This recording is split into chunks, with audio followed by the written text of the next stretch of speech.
Every man has felt it. That quiet fear that another man might be capturing his woman's attention, her trust, or even her body. And the truth? It's rarely the stranger you imagine. It's usually someone already around her, someone who seems safe but quietly connects with her on an emotional level. Once that emotional spark lights up, everything else can follow. And when it does, it's not just love you risk losing, it's respect, confidence, and control. In this video, let's talk about the 5 types of men who can quietly cross that line and what you can do to keep your connection strong. 1. The gym guy. Let's start with one of the most underestimated, the gym guy. Not the random lifter in the corner, but the personal trainer, the man who spends hours with your woman each week, helping her feel stronger, sexier, and seen. The gym is an intimate space, bodies moving, sweat, close contact, light touch for form. Week after week, that closeness builds comfort and emotional chemistry that often flies under the radar. Add in the compliments, the encouragement, and the outfits that show off her hard work. It's a perfect setup for emotional connection. The truth: blind trust in that environment isn't confidence, it's carelessness. When admiration, touch, and attention come together, women can form emotional bonds without even realizing it. It's not about being controlling or jealous, it's about being aware. Real security isn't pretending temptation doesn't exist. It's knowing where it hides and keeping your relationship strong enough that no one else can slip through the cracks. How to handle the gym guy.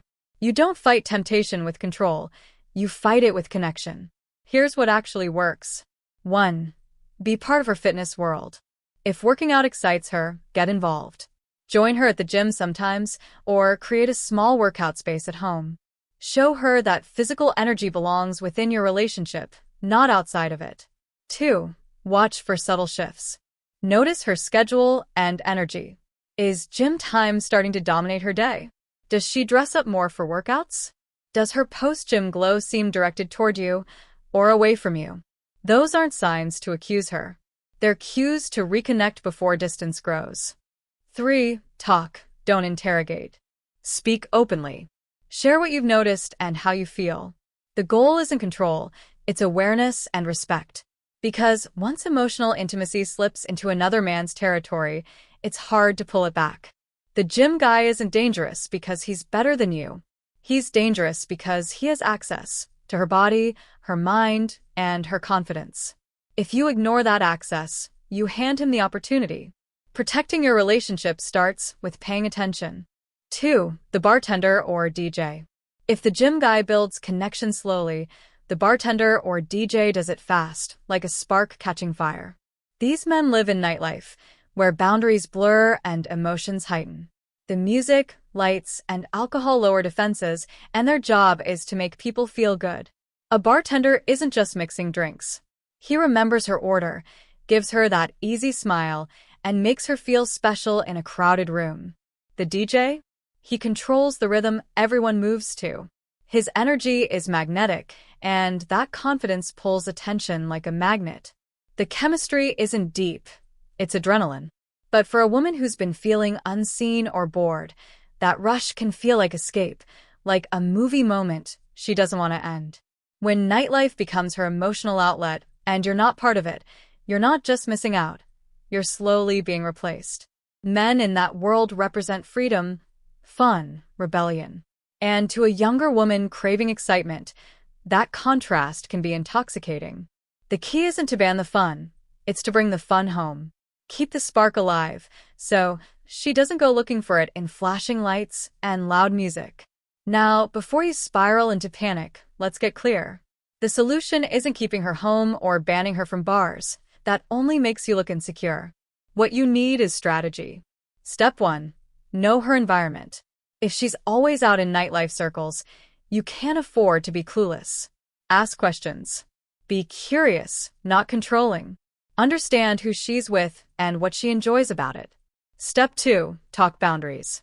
Be upfront about what respect looks like in your relationship. Is staying until sunrise at the DJ booth okay?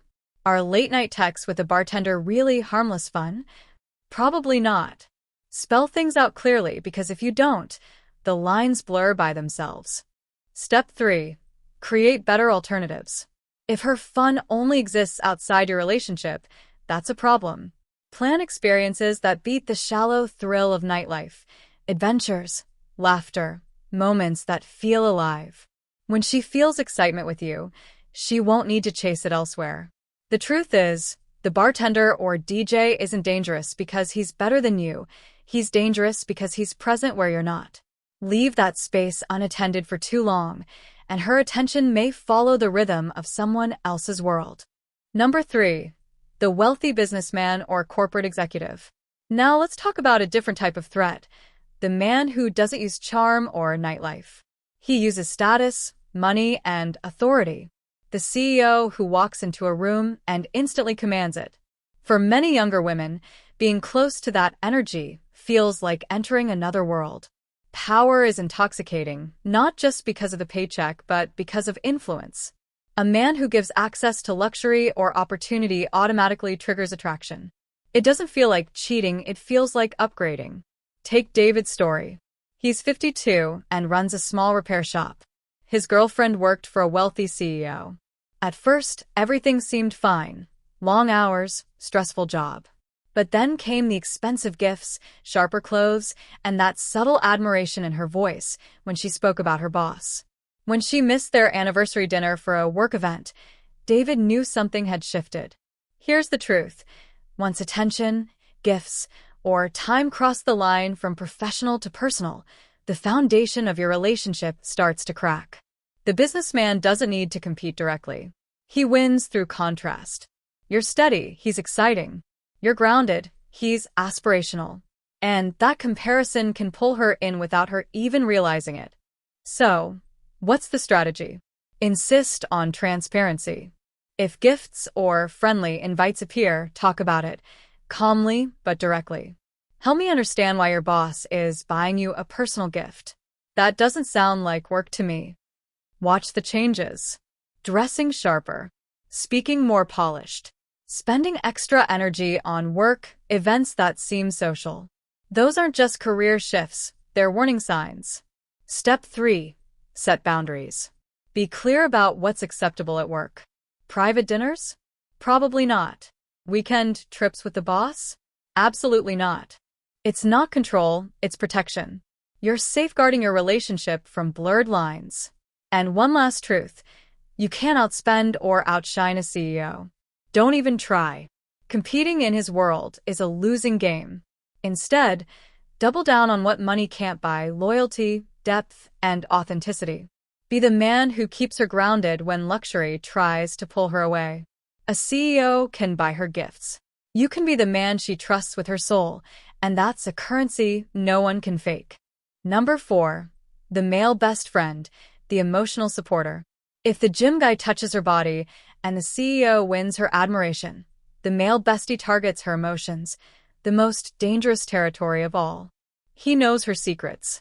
He hears her frustrations. He becomes the shoulder she leans on when things with you feel heavy. And that's where emotional cheating begins.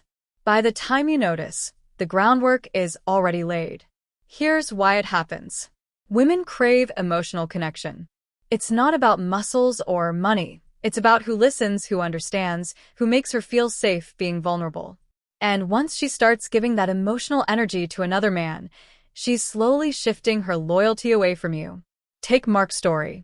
He's 45, an IT technician. His girlfriend always had a best friend, someone she called like a brother. At first, it seemed harmless: coffee dates, inside jokes, constant texting.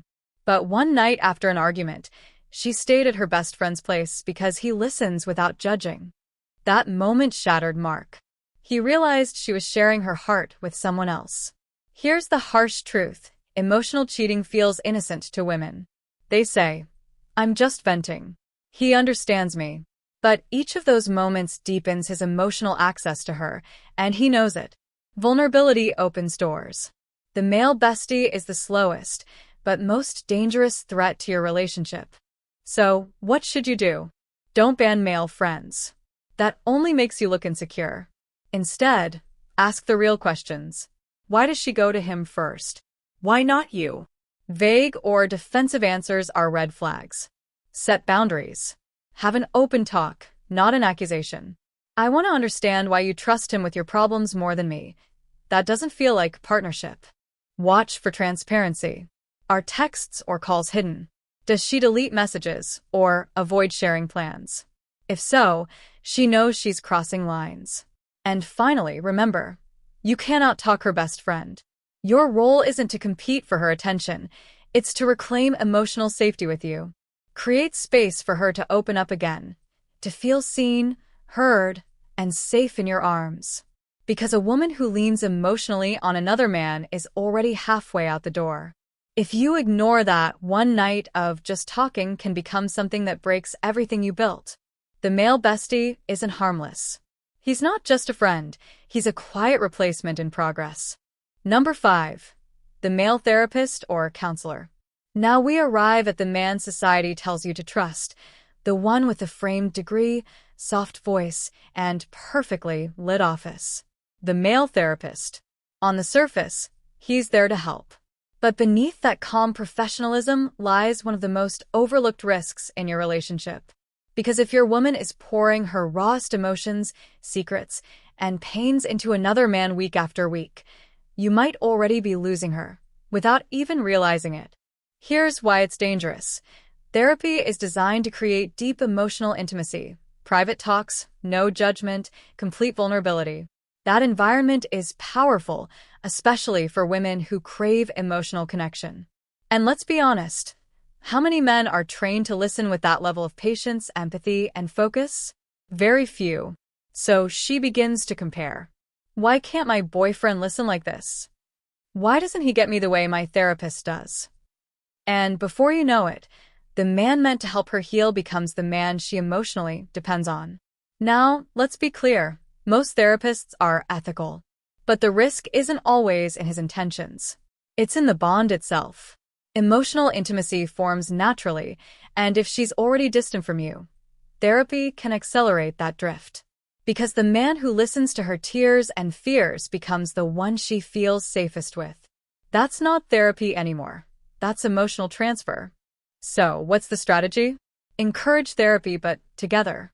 Steer her toward couples therapy, not solo sessions.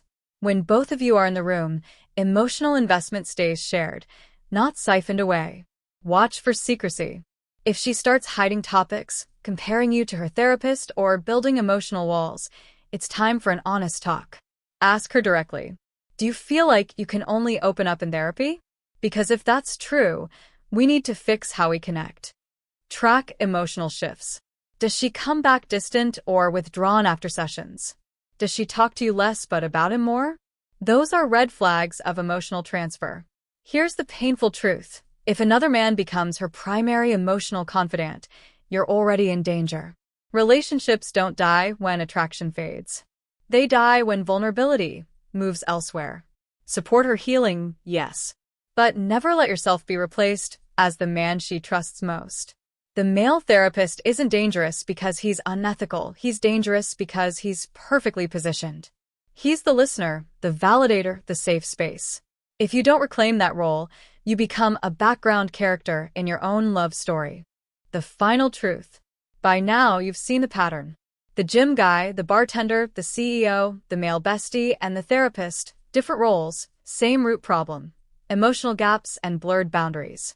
Your woman doesn't drift because those men are better, richer, or smarter. She drifts because someone else fills the emotional space you stopped occupying. And here's the cruel irony. The more you try to control her, the more you push her away. Control breeds distance. So what's the real move? Not jealousy. Not surveillance. Not playing detective. The smart man builds emotional defense by becoming the one who's hardest to replace. Strengthen your presence. Sharpen your awareness. Rebuild the connection she actually wants to stay loyal to.